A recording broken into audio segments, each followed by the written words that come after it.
औज़ुबिल्लाहि मिनश्शैतानिर्रजीम बिस्मिल्लाहिर्रहमानिर्रहीम अस्सलाम वालेकुम। स्टूडेंट्स, उम्मीद करता हूँ कि आप सब खैरियत से होंगे। पिछले वीडियो लेक्चर में हमने क्वेश्चन नंबर 1 से लेकर क्वेश्चन नंबर 10 को समझा था और आज के इस वीडियो लेक्चर में हम क्वेश्चन नंबर 11 से स्टार्ट करेंगे। स्टूडेंट्स, प्रैक्टिस के लिए बेस्ट क्वेश्चंस होंगे कि आप इनकी प्रैक्टिस करते रहें किसी भी चैप्टर को कंप्लीट पढ़ने के बाद। इसके अलावा अगर आप इनको मुकम्मल कर लेते हैं तो मेरा नहीं ख्याल कि आपको किसी और एमसीक्यूज़ को प्रैक्टिस करने की ज़रूरत होगी। 20 एमसीक्यूज़ हम सॉल्व करेंगे इस चैप्टर के और इसके बाद बकाया जो एमसीक्यूज़ होंगे उसकी आप एक मरतबा प्रैक्टिस कीजिएगा। अगर आपसे नहीं सॉल्व होगा तो फिर कमेंट बॉक्स में आप से कह दिया जाएगा जब किसी वीडियो लेक्चर में कि आप सवाल लिख दीजिए यहाँ पर, तो आप क्वेश्चन नंबर लिख दीजिएगा रेड स्पॉट के, ताकि आने वाले वीडियो लेक्चर्स में आपको वो एक्सप्लेन किया जा सके। वो तमाम स्टूडेंट्स जो व्हाट्सएप पर मैसेज कर रहे हैं बेटे, आप सबको जवाब मिल जाएगा। कुछ वक्त बाद उनके इतने सारे मैसेज रिसीव हो रहे होते हैं, थोड़ा सा वक्त लगता है मुझे आपको रिस्पॉन्ड करने में, लेकिन इंशाल्लाह आज या कल में आप सबकी क्वेरीज को रिजॉल्व कर दिया जाएगा। आज हम बेटे सॉल्व करने जा रहे हैं क्वेश्चन नंबर 11। क्वेश्चन नंबर 11 है हमारे पास, what volume of 0.10 moles per dm cube aqueous silver nitrate reacts with 20 cm cube of 0.20 moles per dm cube barium chloride. अब यहाँ पर दो यूनिट दिए हुए हैं आपको, एक तरफ आपसे डीएम क्यूब की बात की जा रही है और एक तरफ आपसे सीएम क्यूब की बात की जा रही है। स्टूडेंट्स, आपको ये देखना होता है कि आपका आंसर किस यूनिट में, जिस यूनिट में आपका आंसर होगा आपको उसी यूनिट में उसे सॉल्व करना होता है। अब हमें यहाँ पर इक्वेशन जनरेट करनी पड़ेगी। AgNO3 को रिएक्ट करना होगा BaCl2 के साथ। जब AgNO3 रिएक्ट करता है BaCl2 के साथ तो हम कहते हैं हमारे पास AgCl और बेरियम नाइट्रेट बनता है। ये एरिया आपको स्ट्रॉन्ग करना होगा। जब हम चैप्टर नंबर 7 पढ़ रहे होंगे तो उस वक्त हमें ये मसला भी हल हो जाएगा कि कब 2 आता है किसी के साथ, कब किसी के साथ 1 आता है। हम वो भी आराम से समझ लेंगे ताकि इक्वेशंस बनाना हमारे लिए कोई मसला ना रहे। जब इक्वेशन बैलेंस हुई तो आपने लिखा 2AgNO3 BaCl2। स्टूडेंट्स, छोटी क्लासेस में आपने पढ़ा था लॉ ऑफ कंजर्वेशन ऑफ मास, जिसमें आप कहते हैं कि रिएक्टेंट साइड पर और प्रोडक्ट साइड पर आपके पास जो मास है वो बराबर रहता है। जितने रिएक्टेंट्स हैं आपके पास उतने ही प्रोडक्ट आपके पास बनते हैं। ये बिल्कुल वैसे ही है कि अगर आपने इस्तेमाल किया है 2Ag रिएक्टेंट में तो प्रोडक्ट में भी आपके पास 2Ag मिलेगा। अगर आपने 1Ba इस्तेमाल किया रिएक्टेंट में तो आपके पास प्रोडक्ट में भी 1Ba मिलेगा। अब जो अमाउंट आपके पास BaCl2 का आ रहा है, अमाउंट कैसे कैलकुलेट करते हैं sir? Concentration multiply by volume. Concentration कितनी दी हुई है हमें सर? कंसेंट्रेशन हमें दी हुई है यहाँ पर 0.20 moles per dm cube. Volume कितना दिया हुआ है सर? वॉल्यूम हमें 20 cm क्यूब दिया हुआ है, लेकिन चूंकि हमारे पास कंसेंट्रेशन डीएम क्यूब में तो हमने इसे 1000 से डिवाइड कर दिया ताकि ये हमारे पास डीएम क्यूब में आ जाए। जब आप इसे सॉल्व करते हैं तो आपके पास आंसर आता है 4 एक्सपोनेंट -3। ये आपके पास आया 4 एक्सपोनेंट -3। ये किसका अमाउंट आ गया सर? ये BaCl2 का अमाउंट आ गया। अब AgNO3 का जब आपको अमाउंट मालूम करना होगा तो यहाँ देखिएगा आपके पास AgNO3 2 है, तो BaCl2 का जितना अमाउंट है उससे कितना आपने इस्तेमाल किया है सर? उससे डबल इस्तेमाल किया है। पहले तो हमें नहीं मालूम था, हमने x कह दिया था, अभी हमें मालूम है कितना है 4 एक्सपोनेंट -3। तो AgNO3 कितना हो जाएगा सर? 2 मल्टीप्लाई बाय 4 एक्सपोनेंट -3 तो बन जाएगा 8 एक्सपोनेंट -3, क्योंकि 2 को 4 से आपने यहाँ पर मल्टीप्लाई किया। अब आपके पास amount is equal to concentration multiply by volume था। अगर आपको वॉल्यूम मालूम करना होगा तो आप क्या करेंगे? अमाउंट को कंसेंट्रेशन से डिवाइड कर देंगे। कंसेंट्रेशन आपको सवाल में दी हुई है 0.10, तो आपने अब क्या किया? 8 एक्सपोनेंट -3 को जब 0.10 से डिवाइड किया तो आपके पास आंसर आया 0.08।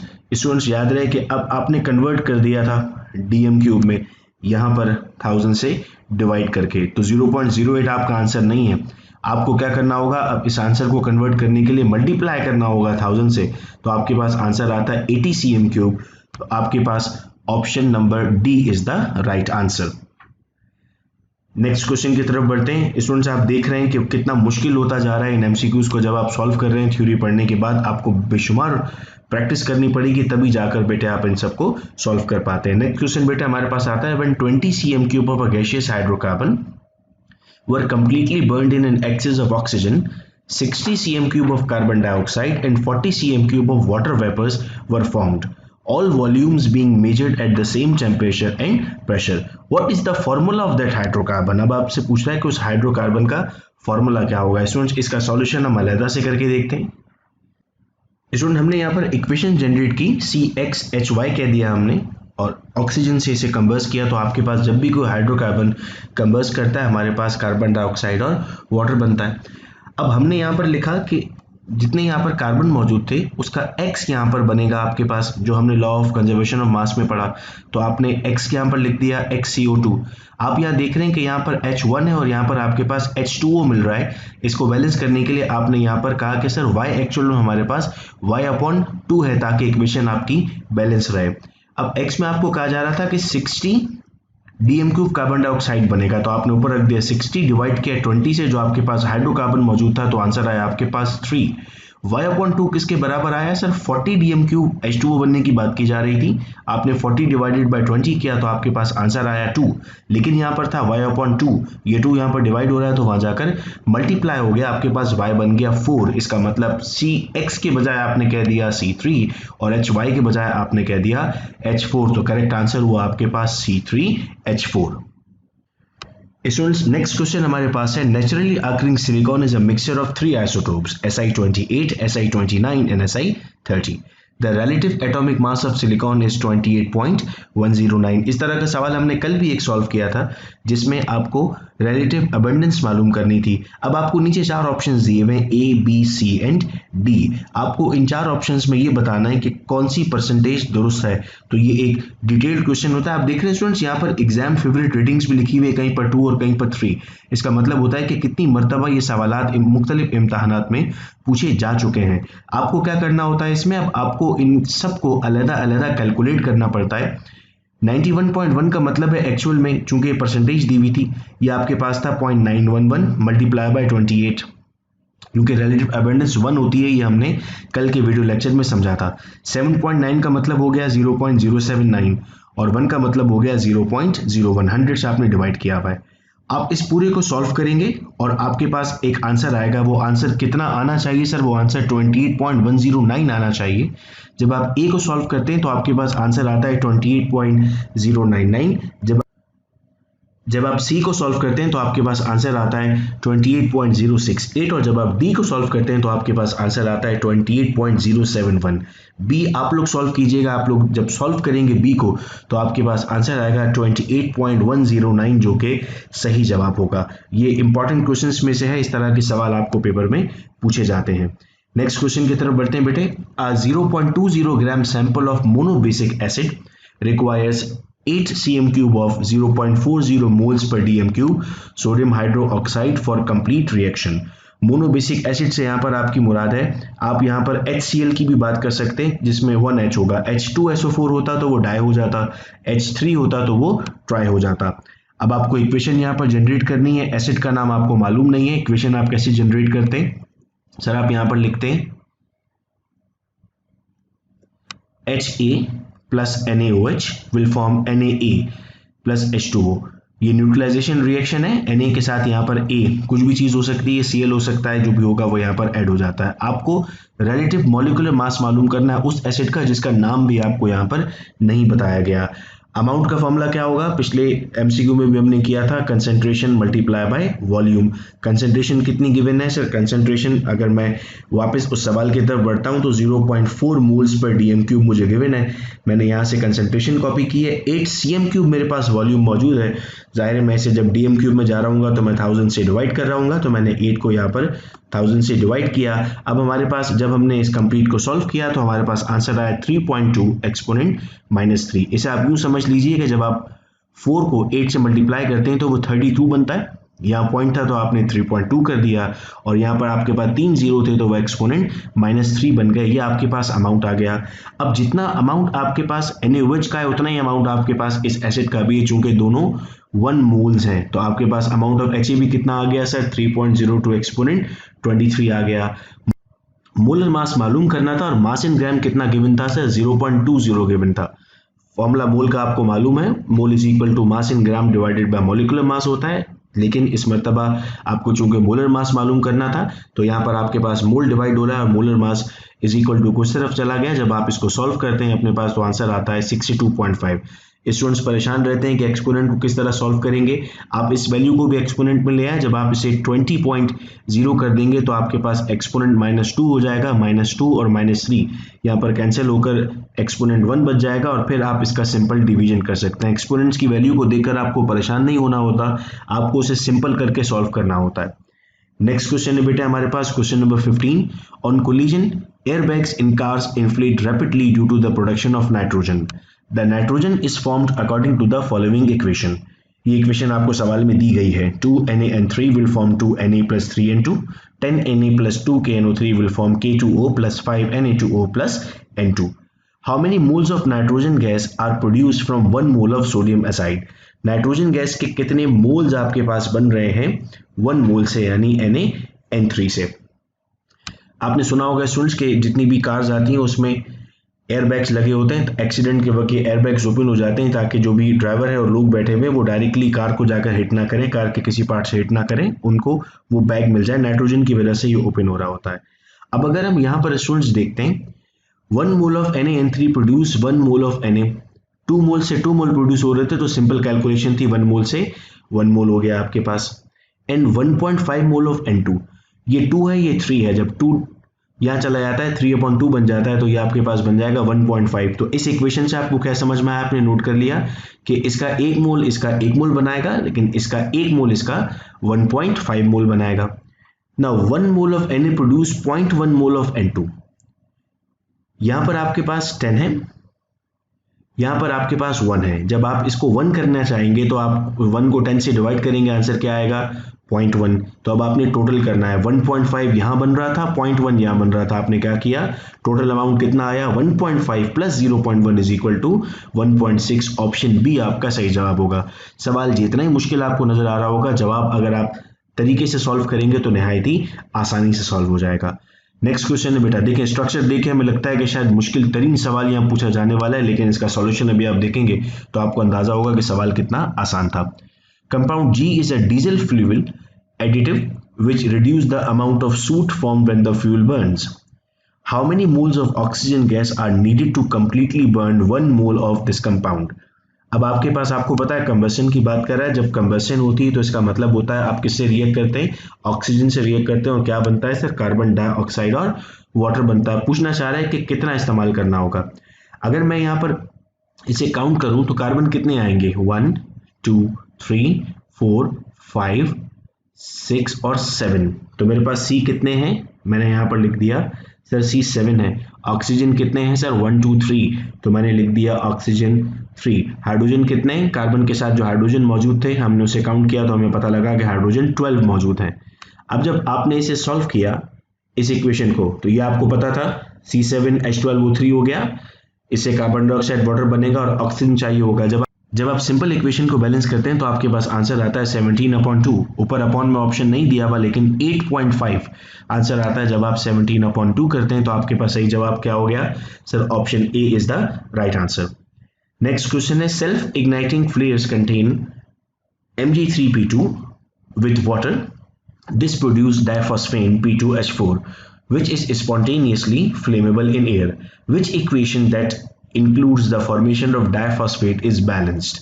आपको देखना है कि इनमें से कौन सी इक्वेशन बैलेंस्ड है। तो ऑप्शन ए, ऑप्शन सी और ऑप्शन डी बैलेंस नहीं है। ऑप्शन ए में हाइड्रोजन बैलेंस नहीं है, ऑप्शन सी में भी हाइड्रोजन बैलेंस नहीं है और ऑप्शन डी में पी बैलेंस नहीं है। ऑप्शन बी वो वाहिद इक्वेशन है जो बैलेंस है। आपको इस तरह का भी सवाल पूछा जाता है कि इक्वेशंस देकर आपसे पूछ लेंगे कि वो बैलेंस होंगी या नहीं होंगी। कैसे पता लगाया सर हमने कि ये बैलेंस हो रही है नहीं हो रही है। हाइड्रोजन देखते हैं यहाँ पर कितने सर 12 हैं, यहाँ कितने 2, और ये यहाँ पर 3 से मल्टीप्लाई हुआ, 3 2 6 प्लस 4 10, सर हाइड्रोजन बैलेंस नहीं है। 6 मल्टीप्लाई बाय 2 12, यहाँ देखते हैं सर 3 2 6 प्लस 4 10 प्लस 2 12, सर यहाँ हाइड्रोजन बैलेंस है। Mg3 P2 ऑक्सीजन 6, ये 2 यहाँ पर ऑक्सीजन के साथ भी है, 2 3 6, सर ये इक्वेशन बैलेंस है। सी पर आइए, H देखते हैं बैलेंस है। 12 मल्टीप्लाई बाय 2 24 होता है, 6 2 12, सर यहाँ पर बैलेंस नहीं है क्योंकि 12 प्लस 4 16 और ये 19 हो रहा है। यहाँ आते हैं 12 2 24, सर यहाँ पर 6 2 12 और 3 4 12। हाइड्रोजन तो यहाँ पर बैलेंस है लेकिन P यहाँ पर बैलेंस नहीं है, यहाँ पर P2 है, 2 × 2 4 हो गया और यहाँ पर 3 × 2 6 हो गया। तो बात यहाँ पर हमें ये समझ में आई कि A, C और D सर गलत ऑप्शन थे जबकि B was the right answer. Next question की तरफ बढ़ते हैं। A gaseous organic compound X was burnt in an excess of oxygen.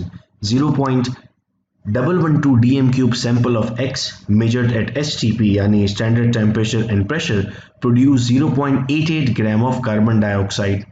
How many carbon atoms are there in one molecule of X? अब आपको मालूम करना है कि X में कितने आपके पास कार्बन मॉलिक्यूल हैं। आपने कहा कि X को आप कंसीडर कर लेते हैं number of atoms of carbon. 1 मोल में आपने कहा कि x मोल प्रोड्यूस होंगे कार्बन डाइऑक्साइड के। अब अमाउंट आपके पास जो यूज हो रही है वो कितनी है, 0.112 है, और जो टोटल STP पर आता है वो कितना होता है सर, 22.4 होता है। अब अगर इस वैल्यू को आपको सॉल्व करने में प्रॉब्लम हो रहा है तो आप यहाँ से पॉइंट्स को शिफ्ट कर देते हैं। यहाँ पर फॉर एग्जाम्पल अगर ये 11.2 होता तो आपके पास आंसर क्या आता, 50 आता, चूंकि ये आधा हो रहा है इसका 0.5 होता। आपने चूंकि पॉइंट यहाँ पर टर्न किया था तो वो 0.5 के बजाय आपके पास क्या बन गया, 5। यहाँ पर पॉइंट के बाद 3 डिजिट्स आपके पास मौजूद हैं तो यहाँ से आपके पास एक्सपोनेंट -3 भी आया। अगर कार्बन डाइऑक्साइड का अमाउंट अब यहाँ पर आप मालूम करने की कोशिश करते हैं तो आप कहते हैं कि आपको यहाँ पर जो डेटा में प्रोवाइडेड था वो 0.88 था। अगर आप उसका मास कैलकुलेट करते हैं कार्बन डाइऑक्साइड का तो कार्बन का 12 है और ऑक्सीजन 16 है, ये 44 बनता है।